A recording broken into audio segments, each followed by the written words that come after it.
Bienvenidos, damas y caballeros, to the Spanish Language Lab.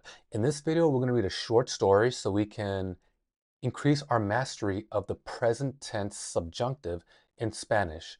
So this is our short story here. It's about a mysterious house, and you can see that there are 5 words highlighted in bold.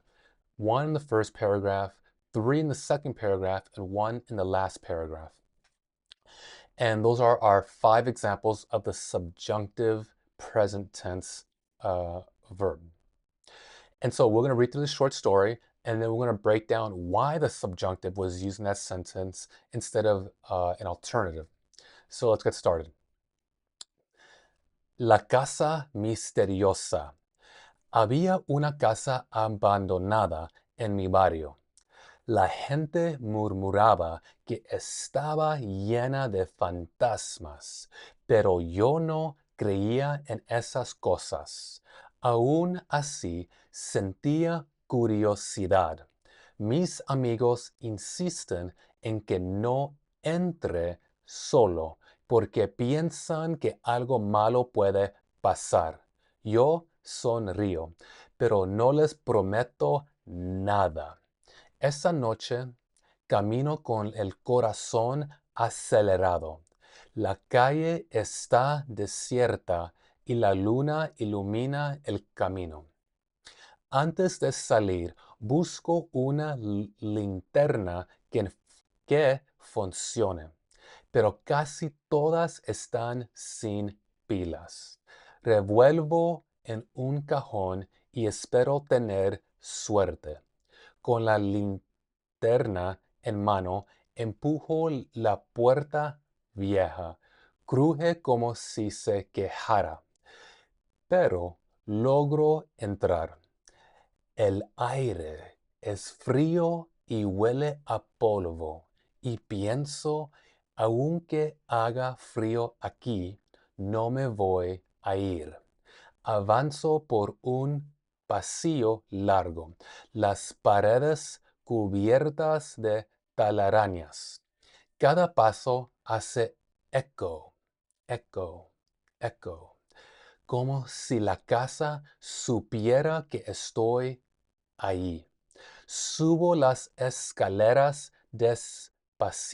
despacio, sin que nadie me vea, y siento que 1000 ojos invisibles me siguen en la oscuridad. Finalmente llego al segundo piso. Hay varias puertas cerradas, todas iguales, y escucho un leve susurro detrás de una de ellas.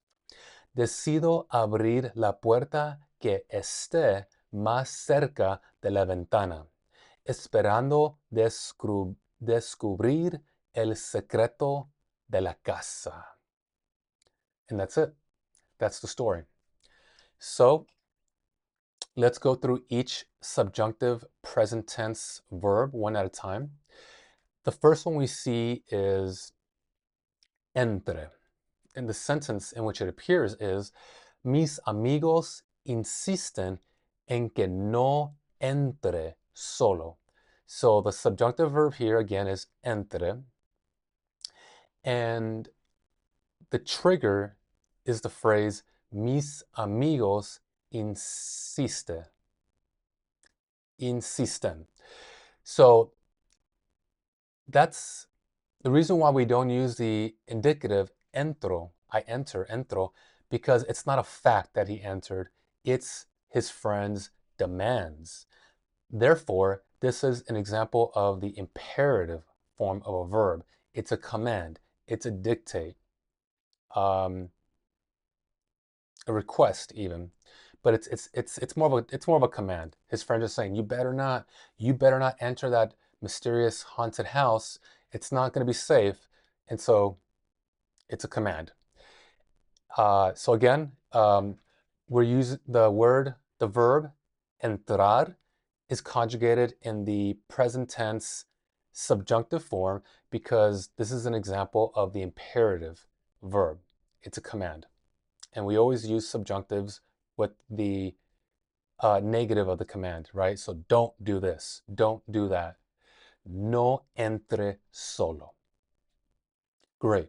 The second example is in the sentence, oh,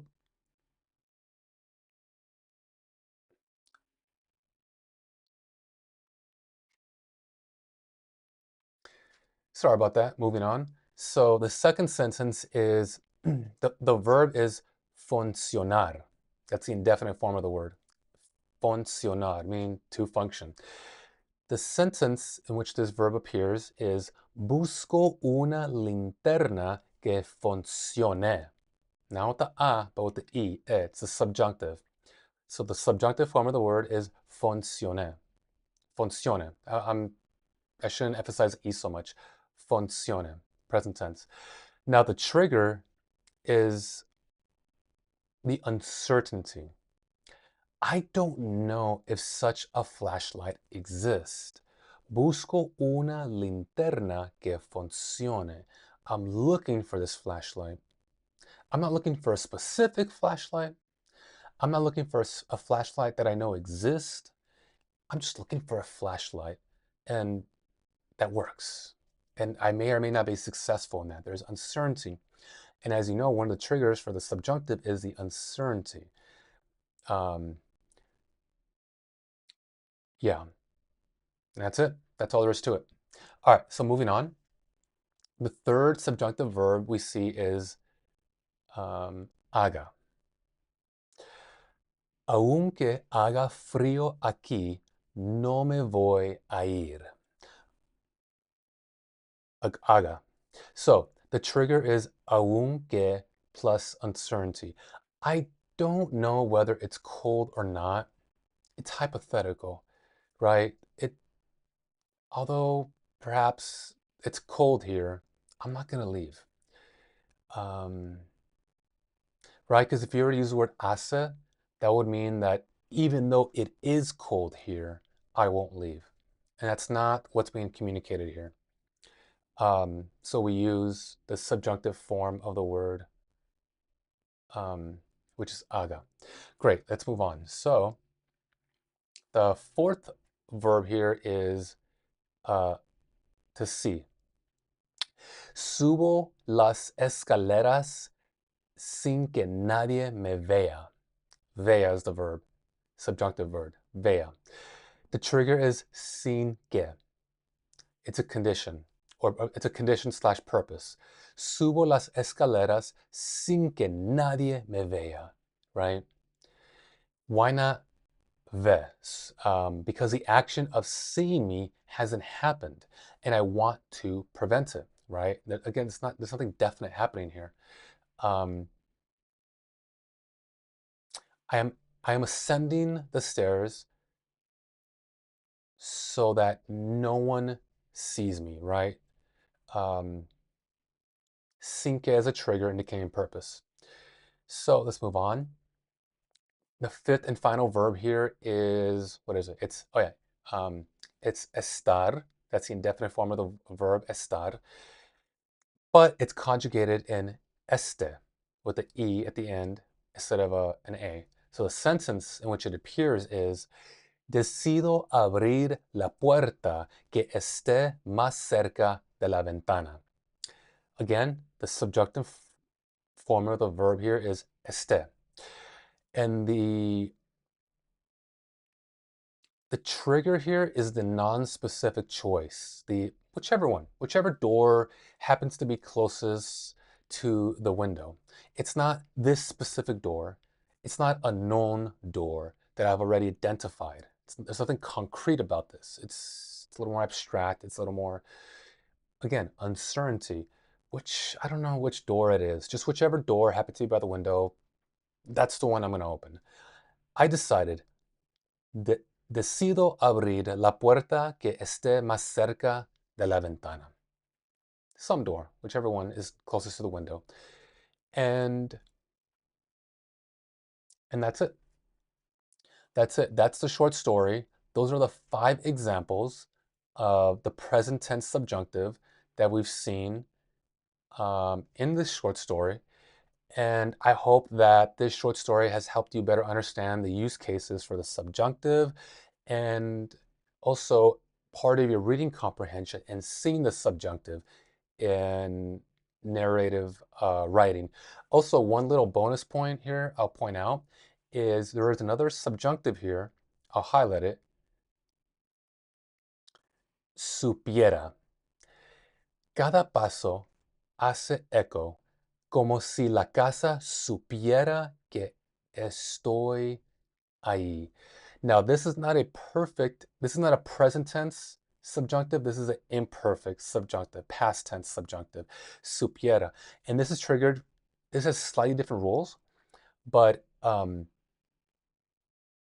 it's the same thing. It's a hypothetical. With every step I take, it creates an echo.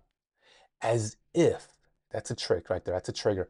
As if, como si, as if the house knew that I was there. That's a trigger for imperfect subjunctive.